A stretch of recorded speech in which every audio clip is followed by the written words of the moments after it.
What does it mean to be a child when the world demands that you act like an adult? What does it mean to grow up when the spotlight becomes your nursery, the stage your playground, and applause your lullaby? Michael Jackson's story is one of genius, of brilliance, of extraordinary talent, but also of sacrifice. Because behind the music, behind the legendary dance moves, behind the smile that charmed billions, there was a boy who never really got to be a boy. And that truth, that stolen childhood, shaped everything he would become. The king of pop, the wounded soul, the eternal child searching for innocence he never had. Michael Joseph Jackson was born in Gary, Indiana, in 1958, the seventh of 9 children. His father, Joseph, was a steelworker with strict discipline and a dream to turn his children into stars. The Jackson family didn't grow up with luxury. They lived in a small house, crowded and noisy, but filled with music. Joe Jackson saw potential in his sons and decided that discipline, sometimes harsh, sometimes brutal, would be the key to success. And so, Michael's childhood began not with toys, not with carefree afternoons, but with rehearsals, long hours of practice, and the demand for perfection. At just 5 years old, Michael was thrust into the role of lead singer of the Jackson 5. Imagine being that young and already responsible for carrying the weight of your family's future on your tiny shoulders. While other children played outside, Michael sang into microphones, danced under hot lights, and learned that mistakes were not tolerated. Joe Jackson's methods were relentless. He ruled the rehearsal space with an iron fist, pushing his children to perform with precision, to sing with emotion, to dance as if their lives depended on it. And for Michael, it often felt like it did. When the Jackson 5 signed with Motown Records, Michael's life changed forever. Suddenly, he wasn't just a little boy from Indiana. He was the star of one of the most promising groups in America. The hits came fast. "I Want You Back, ABC, I'll Be There." Michael's voice was electrifying, pure, filled with soul far beyond his years.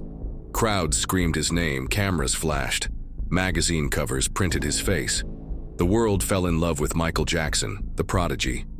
But while fans saw a boy smiling and singing, what they didn't see was the cost. Because for Michael, childhood was replaced by schedules, tours, and interviews. He didn't go to the park. He didn't ride bicycles with friends. He didn't go to birthday parties. Instead, he traveled from city to city, stage to stage, hotel to hotel, living a life that looked glamorous but felt like a cage. He once said, "I remember going to the record studio and there was a park across the street. I could hear the kids laughing, playing, having fun, and I wanted to be there so badly. But I had to go in and make records instead." That longing never left him. And then there was the pain at home. Michael often spoke of the fear he felt toward his father. Joe's discipline wasn't just strict, it was terrifying. Michael described being hit, being called names, being humiliated. He said that sometimes when Joe came into the room, he would throw up from fear. For the world, Joe Jackson was the father who created stars.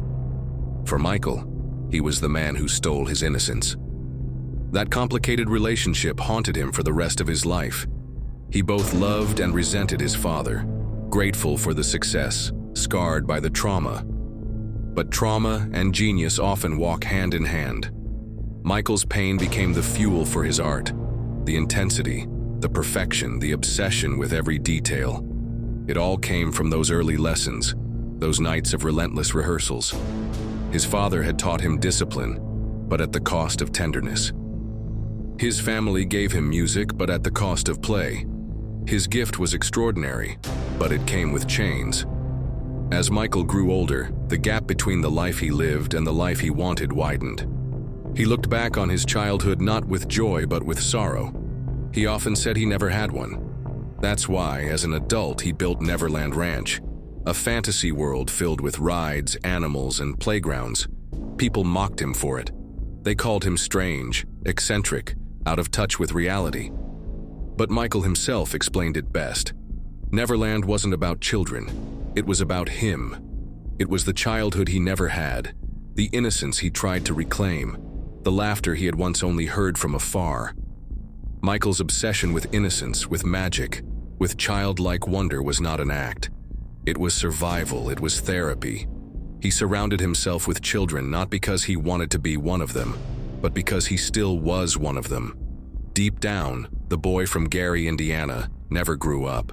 The world had forced him to be an adult at 5 years old, but inside, he always remained that boy peeking out the window at kids playing in the park. And yet, his lost childhood gave the world something unforgettable. It gave us music that could only come from a soul that had felt too much too soon. It gave us performances filled with passion, energy, and vulnerability.